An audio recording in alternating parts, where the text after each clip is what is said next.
अलैकुम, माझे नाव जियान आहे। आज 26 जानेवारी आपण भारताच्या प्रजासत्ताक दिन साजरा करत आहोत।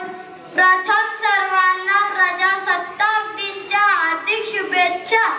प्रजासत्ताक दिन हे भारताचा राष्ट्रीय सण आहे। 26 जानेवारी 1950 रोजी भारतात संविधान लागू झाले। हे दिवस आपल्याला शांतता आणि एकी शिकवतो। डॉक्टर बाबासाहेब आंबेडकर हे भारतीय संविधानाचे शिल्पकार आहेत।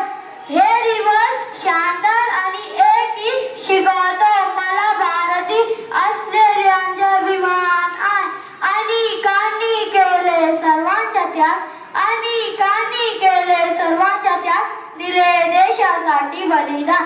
जय हिंद, जय भारत, धन्यवाद।